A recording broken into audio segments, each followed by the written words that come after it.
In today's video, we're going to talk about the future of our species. Stay tuned to find out more.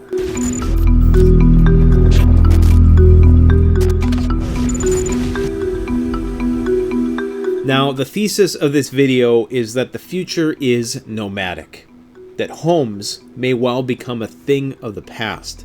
Now, when I talk about the future being nomadic, what is ironic about this is that that's how we as a species began, roaming from place to place. Before agriculture was invented, we swung from tree to tree and we went basically where the food was. We followed the food. When we gained the ability to grow our own food, we dropped anchor, we grew some roots, and civilization began. I've often talked about how the preparedness movement, the off-grid lifestyle, the homestead movement is like a reflexive resistance to this eventual transient lifestyle that we're all going to be faced with. Now, when I put forth the premises to my argument in this video, I want you to keep in mind this current obsession with van life and tiny homes. And I want you to factor that into the things that I'm going to list off. So how is it that we are going back to a more nomadic lifestyle? Well, first off, transportation is cheaper than it's ever been before. It's cheaper to take a flight across the world, and there's increasingly more and more ways to cost-effectively transport yourself to and fro, be it by bullet train, Tesla tunnels, soon to be autonomous vehicles. The fact is, the world is shrinking day by day, and it's become conveniently trendy now to be homeless. Ever since the 60s, when the Volkswagen van was an iconic symbol of the free-spirited rebelling against their parents, there has been this romanticism with the traveler's lifestyle. And today it's as trendy as it's ever been before, with top YouTubers promoting the van lifestyle as something that we should aspire to. In the modern day, van life and the nomadic lifestyle has transcended the cultural and demographic boundaries that defined it in the 1960s.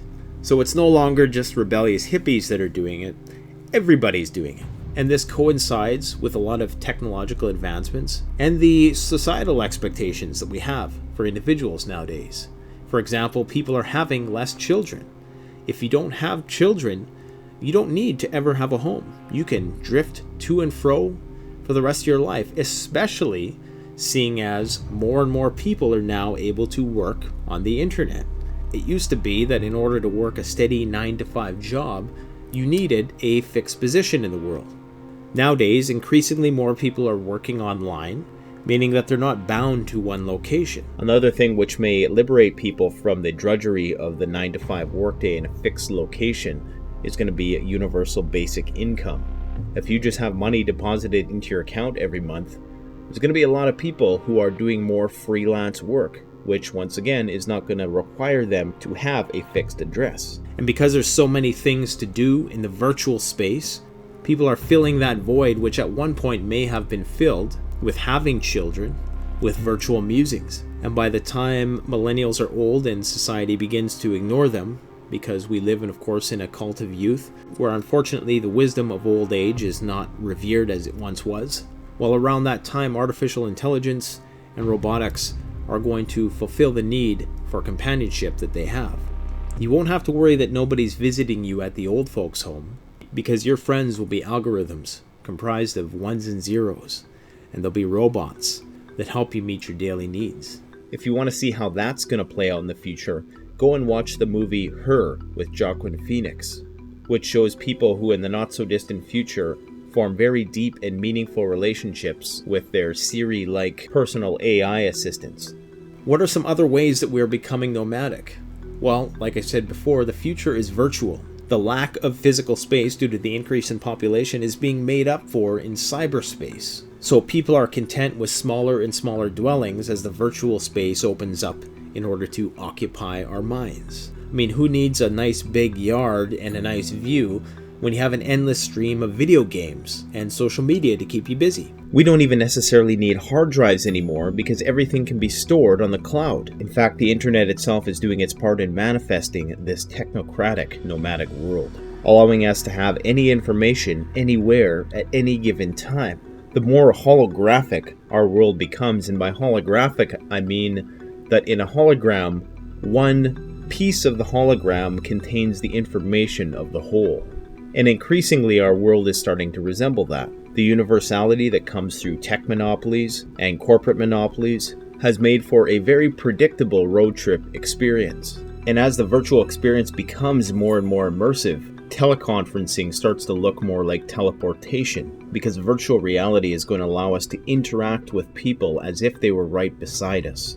This disincentivizes staying in the fixed space and time even more for the sake of being close to your loved ones, when you can essentially carry them around in your pocket. This technology, of course, is still in its infancy, but as haptic feedback evolves, it'll be very possible to simulate face-to-face encounters with people over the internet.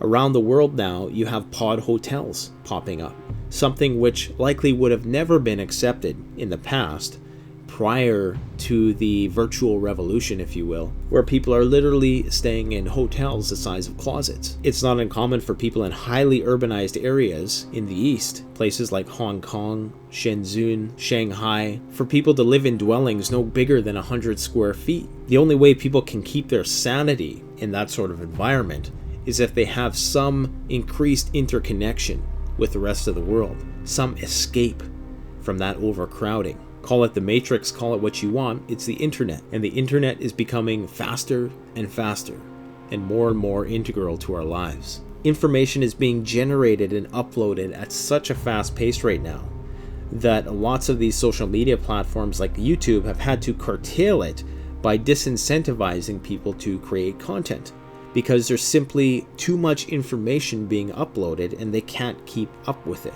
And increasingly more so, the window of relevance of modern events is shrinking to such an extent that old news is literally something that happened yesterday.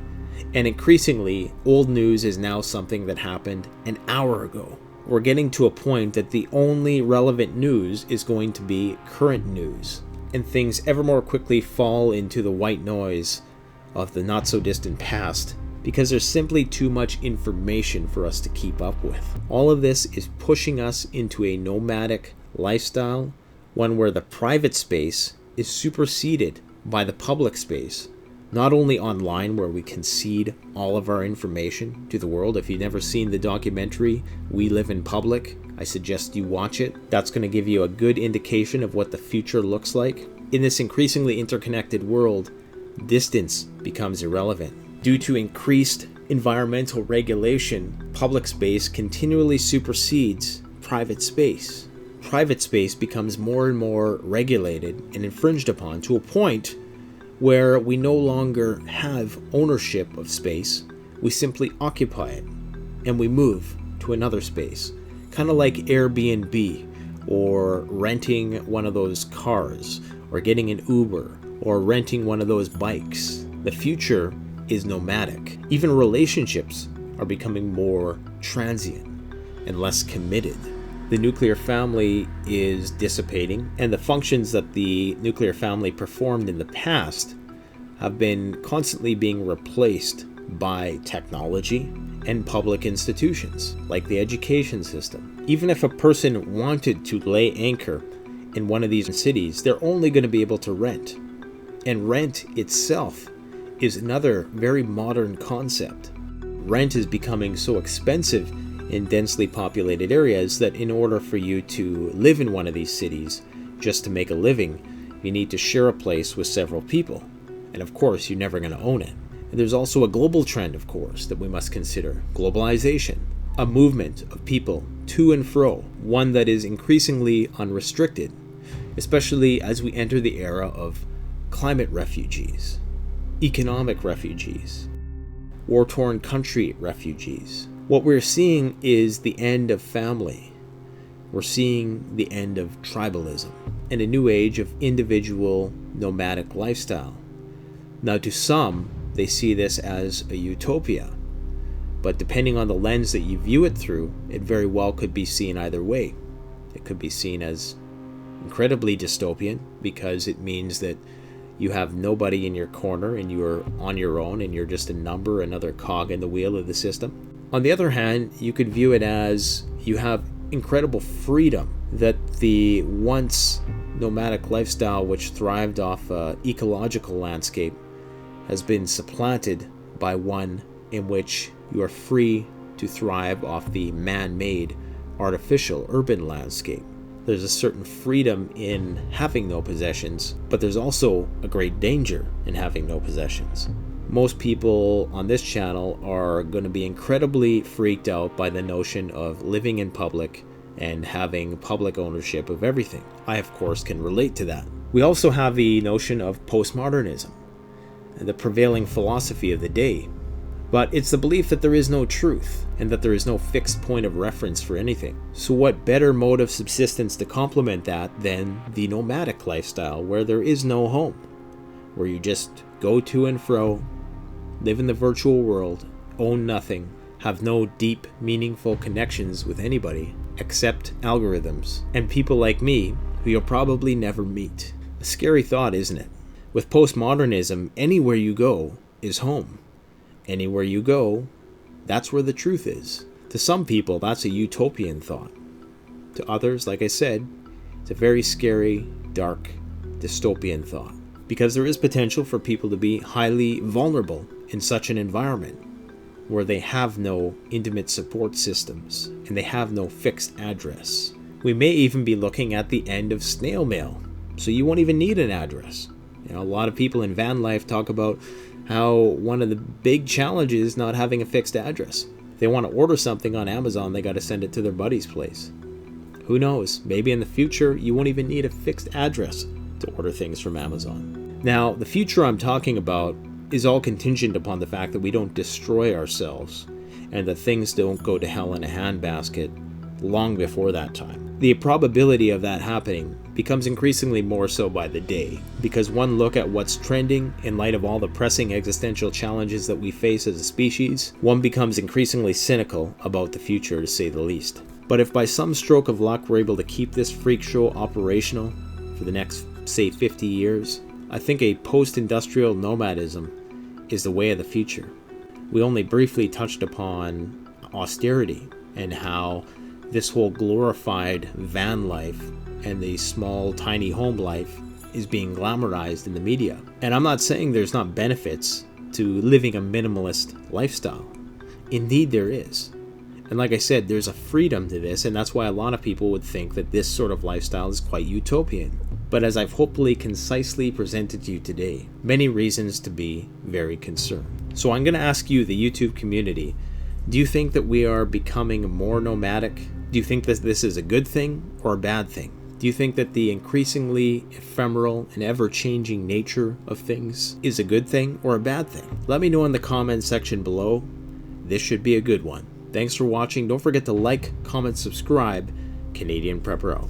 The best way to support this YouTube channel is to support yourself by gearing up through CanadianPreparedness.com or BugoutRoll.ca. Premium quality gear at the best possible price using the incredibly secure and easy to use Shopify platform. We offer free shipping to the United States for orders over $200 USD and free shipping to Canada over $75. So support the channel by supporting yourself.